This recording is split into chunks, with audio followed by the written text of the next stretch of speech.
He created a popular course at UC Berkeley to empower the next generation with practical leadership skills and to prepare them to make an impact in their communities and at work. His course led to his latest book, Becoming a Changemaker, and Alex Budak joins us now in studio. Alex, thanks so much for joining us Olivia, here live in the Bay. thanks for having me. Great to be here. Yeah, so we have to talk about becoming a changemaker. Now, before this became a book, you've actually been teaching this as a course at UC Berkeley. Tell us a little bit about how this idea for this course came about. Yeah, it started in 2019, and I remember the first day I walked into the classroom, unsure what it'll be like as a brand new faculty member. Opened the door, and I saw that not only was every seat taken, there were students literally standing in the aisles, on the windowsills, and in that moment it became clear, okay, this is the moment to help students, to help executives become change makers, to lead positive change from wherever they are. And what made you first realize that this was something that was missing in the course at UC Berkeley? Well, I sort of reflect back on my own experience. So before joining Berkeley, I was a social entrepreneur, so combining the tools of business with the tools of social impact. And that's one amazing way to make an impact in the world, but it's not the only way. And so I wanted to take a more inclusive lens to leading change and say that you don't have to be a founder, you don't have to be an entrepreneur, you don't have to be a CEO to lead change. And so I wanted to speak to students from every discipline, from every background, and give them the tools that they needed to lead change. It's the class I wish I could have taken when I was starting my own changemaker journey. And with this specific class, what can people expect when they take it? Well, we start off with a changemaker mindset. So I've done some original research looking at what does it take to actually lead positive change? How do you see yourself in the world and your role in shaping it? So we talk about things like resilience and empathy and flexibility. From there, we start talking about changemaker leadership. So some 21st century leadership skills.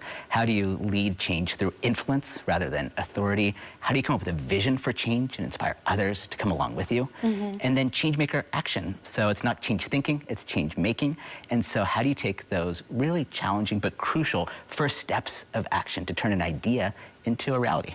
And speaking of taking an idea, turning it into a reality, you did just that when you wrote this book, Becoming a Changemaker. Now, what was it in the reaction from the students or just the course in general that made you think, I think people would use this in a book? Yeah, I'm a reluctant author. There are some people that are meant to write a book. In this case, it was enough students telling me, hey, this book changed my life. This changed my trajectory. It empowered me to say, I could actually be a changemaker, help them find their voice. Oh, so actually students inspired you to write the book. Yeah, so much of what I do is for them, for my students. They inspire me constantly. And so I realized, okay, this is working with them. Could we get the message out to even more people? And that's the drive behind the book. And what is the main difference, would you say, from someone taking the course and then somebody just reading the book? Well, the good news, there's no tests, no exams, no grades, so that makes it a little bit easier. Great news. But there actually are some of the exercises in the class. Some of the same things I give my students, they get to try when you read the book as well. But I guess the best part is you can do it on your own pace, whenever you would like. But just like my class, I think it's great to do in community. So at the end of each chapter, we've got some exercises,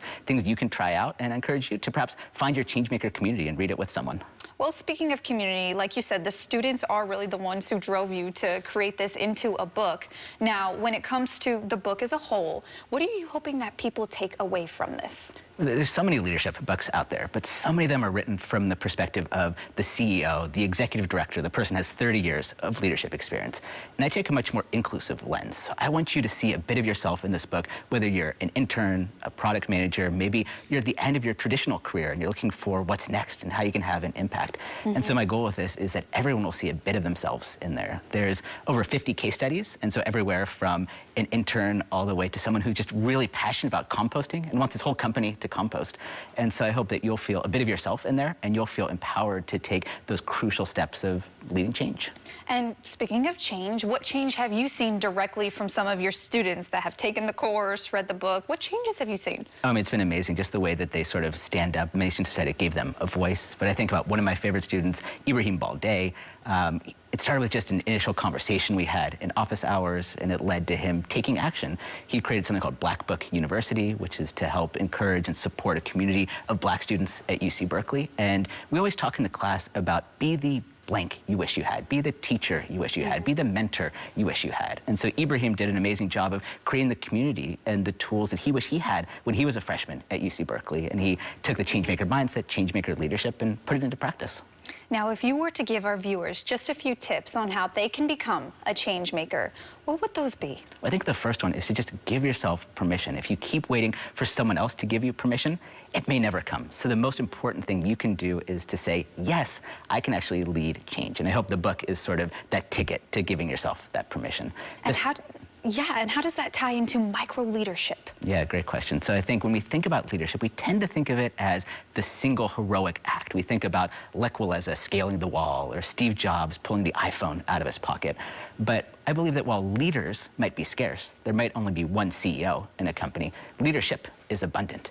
And so instead, can we start seeing leadership in its smallest but most meaningful part, which is a leadership moment? There's these leadership moments that appear around us dozens of times per day. And so can we seize those moments, little tiny moments where we can make things better for someone else? We can stand up, have the courage to question the status quo. And we start seeing leadership as acts rather than titles. The way we see the world changes.